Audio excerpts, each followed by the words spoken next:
guys had out of place? There's multiple behaviors happening in this scene. So stealing, okay. Other labels. Off task. Okay. I think all of those are very workable. Passive refusal. Okay, go ahead. So how would you define that behavior? Touching things, walking around in the classroom.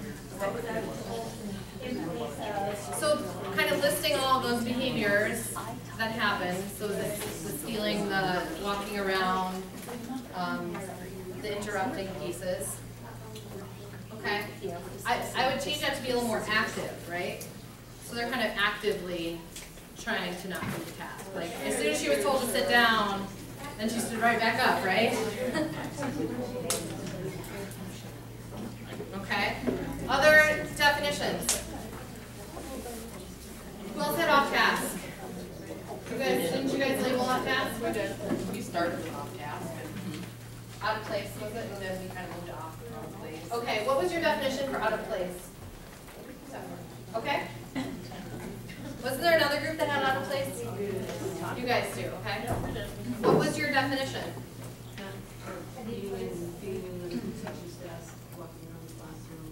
Okay. In a place other than their seats. So the non-example would be when they're in their seats, okay? I think it's not too bad. It's looking at exactly what is happening, what are they doing. And off task in this case, if you went with off task, would be several things, right? It could be that out of place, it could be that talking out, it could be, or it could be that talking out is a separate behavior if we're anticipating a different function. So I guess how would we, when I hear off task and on task, which one do we label as the target? Because a dead man can do off task. Right. Well, it depends on how you're defining it. Right. The definition has to pass a dead man says, right? So off task is your label. And when we talk about target behavior, we're talking about the behavior we want to make better, right? It's the behavior we want to replace. Later in our FBA, we'll actually identify a replacement behavior, in which case we talk about it differently. We'll talk about what on task looks like in defining that, right? So when you first think about your target behavior, it's the behavior that that's not going so well. It's the behavior you want to replace. So in our FBA, you guys can see here, the first behavior that's looked at is flopping. So we have our label of flopping. We have our operational definition.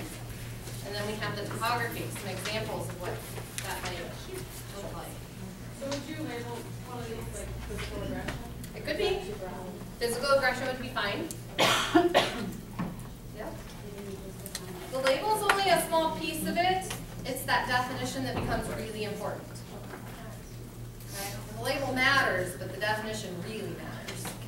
Sometimes that label could give the observers the wrong impression, though, too. Right? If you're having somebody else take data for you and you have that label there, they might come up with their own ideas about what that label means. So all the more reason to either train them or have that definition available. What is it exactly that they're looking for? Questions on selecting, defining, labeling behaviors? Okay. You guys notice the FBA continues into like baseline data, frequency, intensity, severity, duration, setting events, antecedents, consequences. There's all sorts of results here, fast results, current interventions, hypotheses. This next section really relies on us collecting that data now. Now that we have the behavior defined, now we're ready to collect data. Let's keep going to sleep.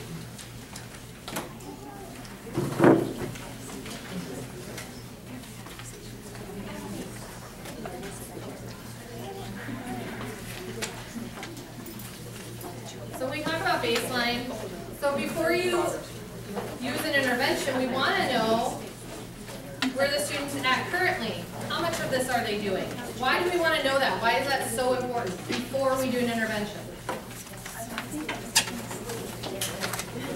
If the intervention is working, exactly. if you don't have a baseline, how else would you know that it's working other than maybe by anecdotal evidence, which isn't exactly the best data? You could say, well, how is that working? Oh, I think they're doing better. Okay, what does that mean, right?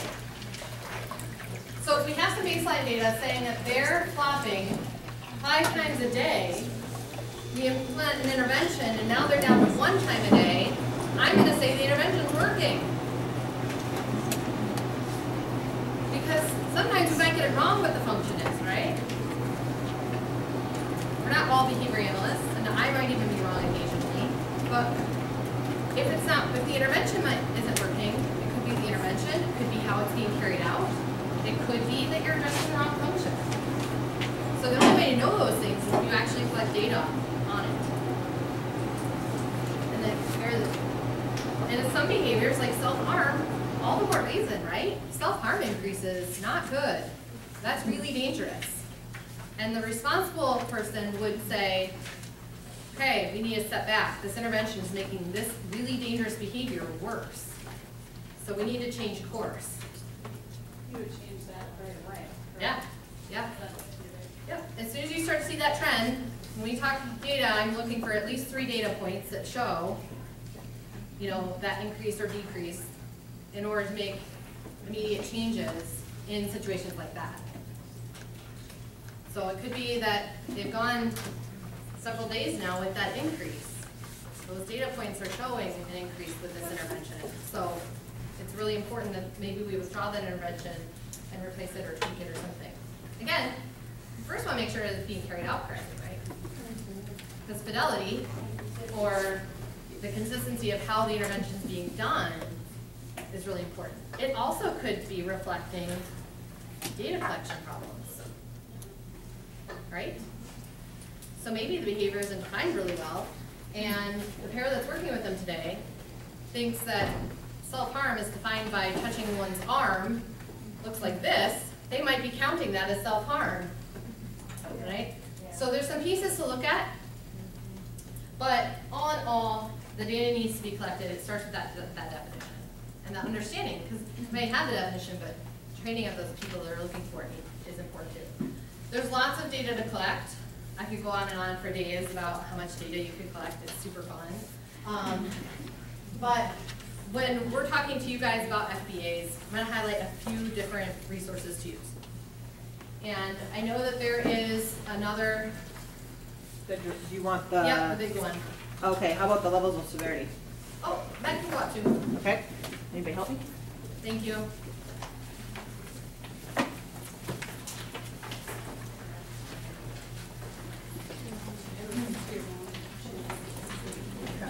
So the severity scale that you're going to get is just a tool that I use alongside when I'm asking teachers or parents or students about a behavior. You ask, well, how severe is it? Well, that's really subjective, isn't it? One teacher could be seeing something and say, oh my gosh, it's really, really bad. And another could be saying, oh, it's okay, it's not so bad. Maybe it's different in the classes, maybe they're doing the same thing, it's just perceived differently. So it's really important, again, to bring it back to a definition of what is severe. So this scale can help you with that. For me, it's not as literal as this is stating either. Sometimes I fall back on, is it affecting others in the classroom? For me, that's immediately moderate. Right? If it's affecting others' learning, it's not such a mild behavior anymore for me. Severe is more of that self-harm or physical harm to others.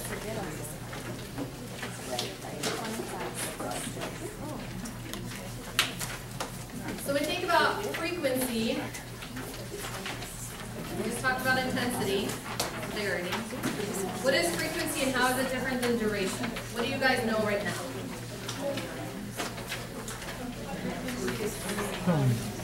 Okay. Perfect. Frequency is how many times something occurs. Duration is how long it occurs. Sometimes you collect both, sometimes you collect one or the other. It depends on the behavior, right? Currently, my 3-year-old tantrums every day. I can tantrum for half an hour. It depends. Am I interested in duration? Am I interested in frequency? It depends what my goal is. Do I want to reduce the number of tantrums per day, or do I want to reduce the duration of the tantrums? It depends on what your goal is. That will change maybe what data you collect. And sometimes decreasing those durations, now maybe the tantrums only last 3 minutes, that's still a win, right?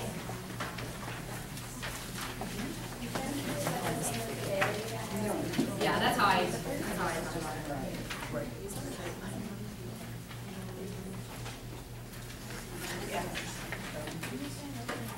Some other data to review. So indirectly, you might look if that student has a point sheet for their behavior data.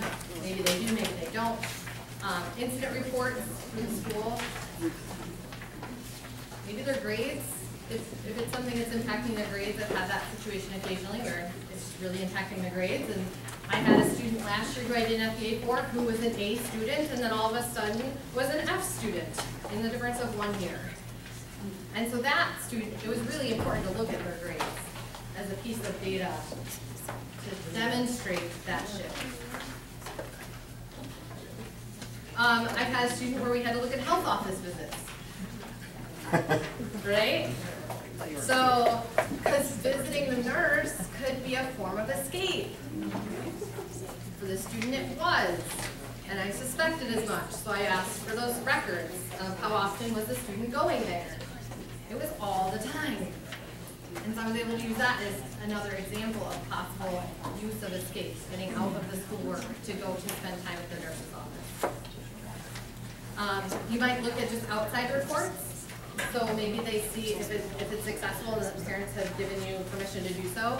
You might get information from mental health professionals or social workers or things like that. So that would be another example of indirect data. Also interviews. I like to interview the student. Depending on the age, that looks very different, right? I have high schoolers who are more than capable of sharing this information with me, but also don't want to. I have kindergartners who really want to, but then are kind of incapable of that communication. So you kind of have to, I always like to at least try. Even if I kind of anticipate that high schooler's going to shut me down or just ignore me, I always like to try just to see if I can get anything, right? At worst, maybe I'll even see the behavior, which usually I'm the only person who wants to see it, right?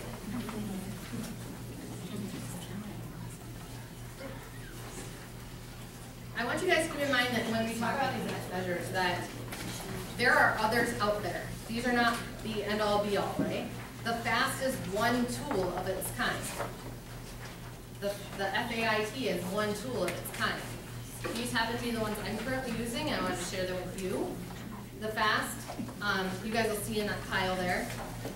So you saw interval, data recording, frequency, duration. You saw those data recording sheets. You saw a generic example of that flopping behavior collection of data I was talking about earlier.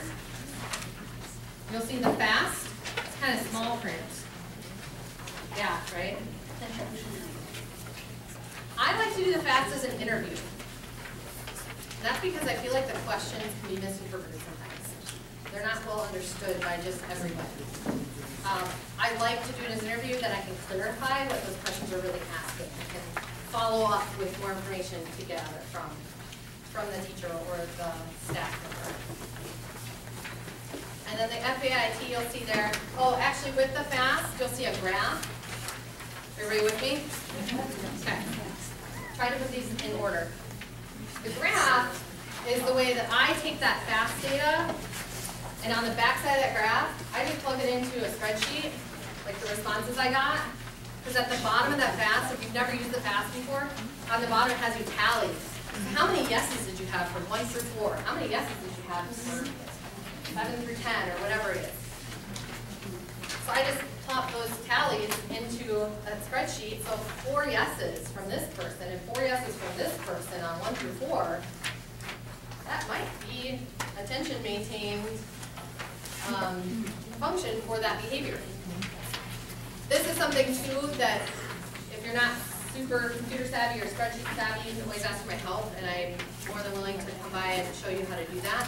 What's nice is that it can plop it into a graph like that you just throw into your report. And I just keep that spreadsheet template, so I throw my numbers into that for everyone. Save the draft that comes out and put it in the FBA. Because with the FAST, it's great to get that information, but if you don't do anything with it and you don't communicate what you gain from it, what's the point of doing it? And what I like doing with the FAST is having that visual. Now, I know these terms, because we're going to talk about the 4 functions in a little bit, can be confusing, especially in an IEP meeting if you're like, well, it was automatic positive reinforcement, so let's maintaining this behavior. It might sound really cool, but nobody knows what you're talking about, right?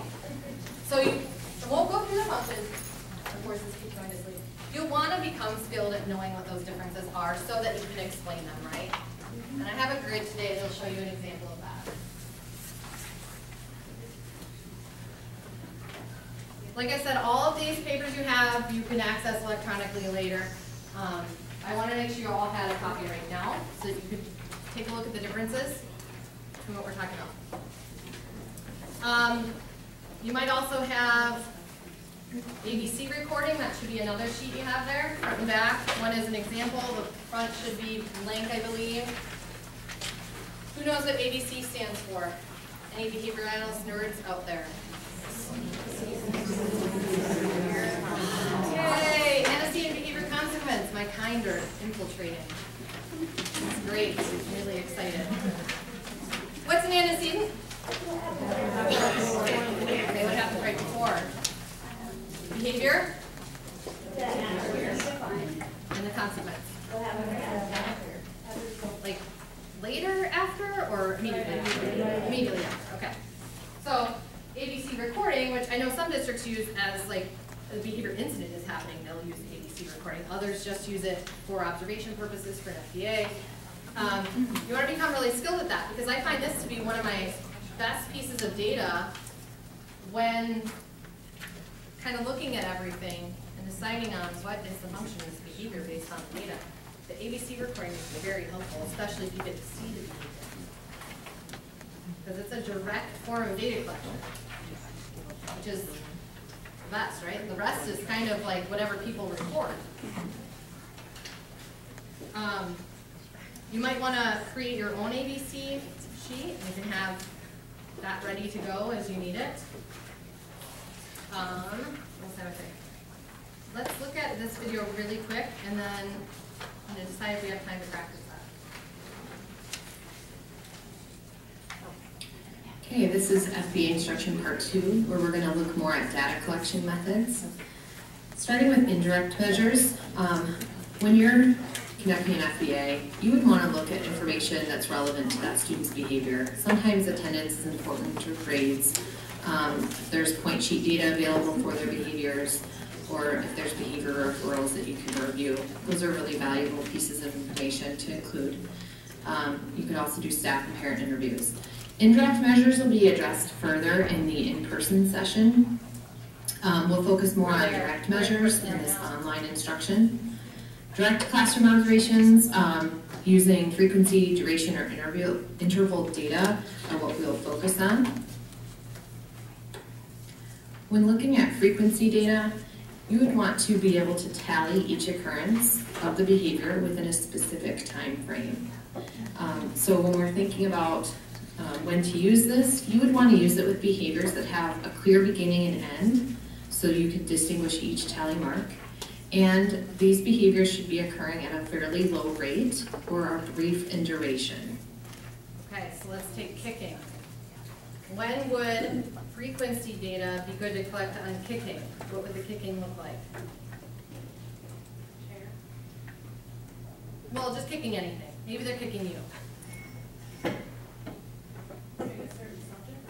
Well, versus when I want to use duration recording.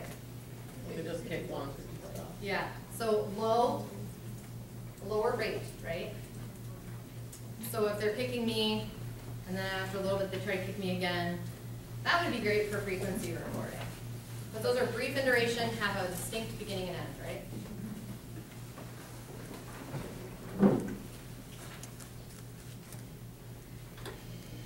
For example, a student who is kicking. Yeah, sorry guys. Skip ahead.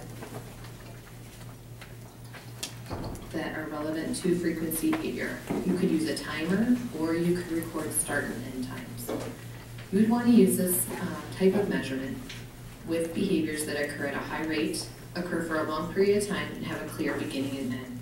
For example, if we took even the kicking the wall behavior example from the previous slide, you may choose to use duration recording instead of frequency if the kicking occurs at a very high rate or for a long period of time. It still has a clear beginning and end. You know when kicking is occurring and you know when it is not occurring. But now maybe it's at so high of a rate that taking frequency data is not really relevant, and you may choose to move to duration data taking. We had a student who was headbanging, right? So at first I was like, yeah, let's collect frequency data. How often are they hitting their head on the wall? And then staff would come up to me and they were like, I have like 500 tallies. Oh, yeah, we need to switch to duration. Because it's just not logistically appropriate or, you know, worth their time to tally each time the student hits their head. By the way, they're hitting their head. Might be good to also focus on not just data collection right then, which don't get me wrong, I love data collection, but I don't want the student hurting themselves either. Is how do you make that distinction? So if they're hitting it very frequently, still might you know when they're hitting their head, you know when they're not hitting their head, but it's happening more frequently, you might consider duration. Okay. Go back. So with the behaviors we saw Viva demonstrating in the video, I want you guys to talk at your table just for a minute. What data collection technique would you use? And mind you, we haven't really talked about interval yet, but we'll touch on that when you guys are finished. And how would you go about collecting that data? And it might come back to that definition, right? Okay. Just go ahead and we'll take a minute.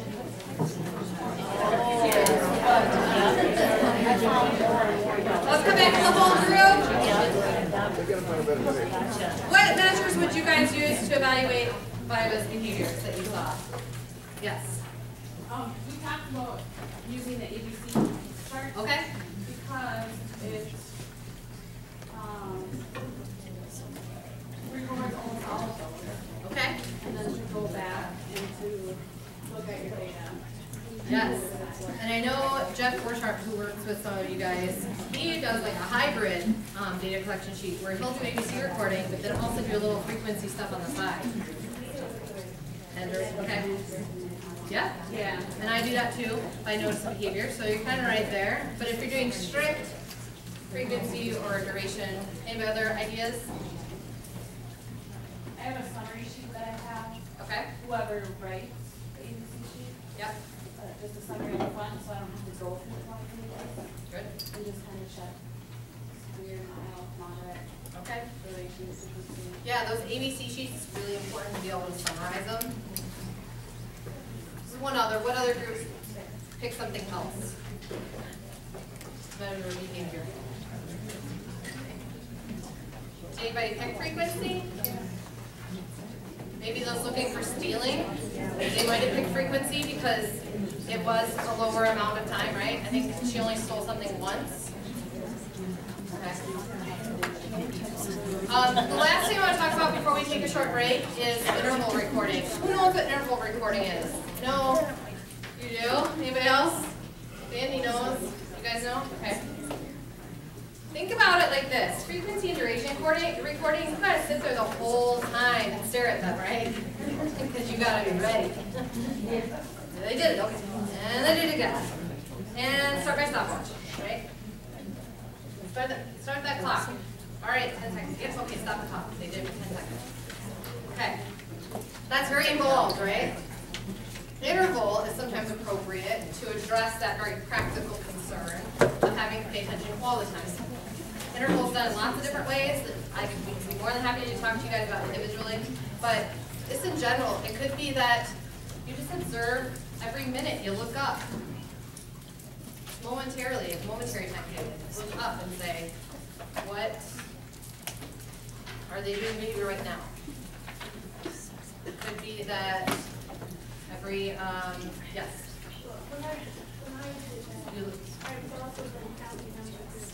Yeah. So you guys, I see this a lot too, where we look for a peer. That's a good thing to do. And I always struggle with, okay, which peer to pick? You want to pick a similar peer. I always end up picking the wrong one. Usually same gender. You can change. Yep, same gender. Yep, you can. Sometimes I pick a different peer as I go. That helps kind of make it a little bit more accurate. You could observe during this interval of time, in this 10-minute time, did they exhibit behavior that I'm looking for? Did they kick anybody in that 10 minutes? And then I might, take the next 10 minutes off, and then 10 minutes later, during this 10 minutes.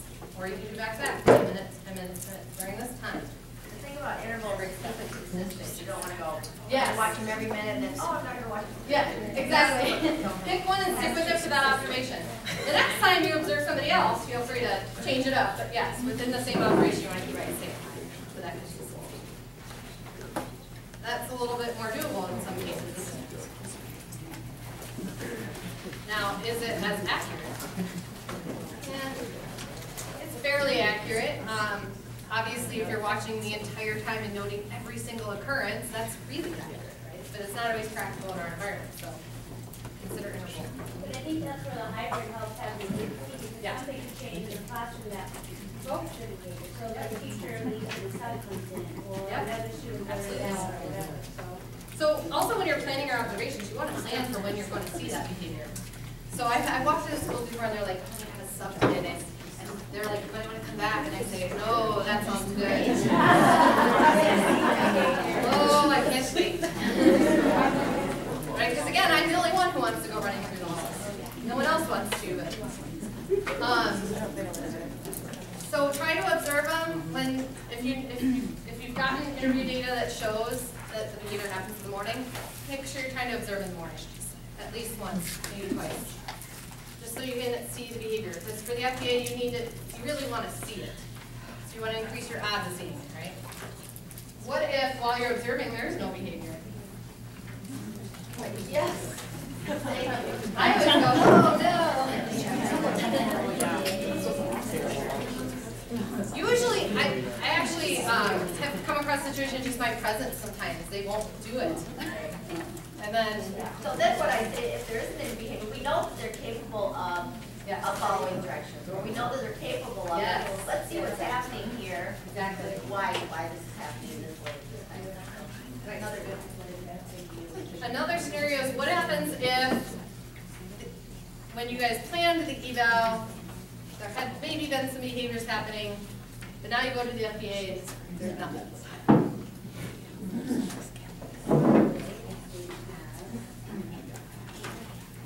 That can happen, right? What's changed? What was different? Yeah, maybe the behavior's just taken a new form. Or they got on that. Maybe their mom and dad got back together. Yeah, things can It change. could be consistent with not so that's true. Okay, let's do about a 5-minute break and we'll come back and we'll keep going.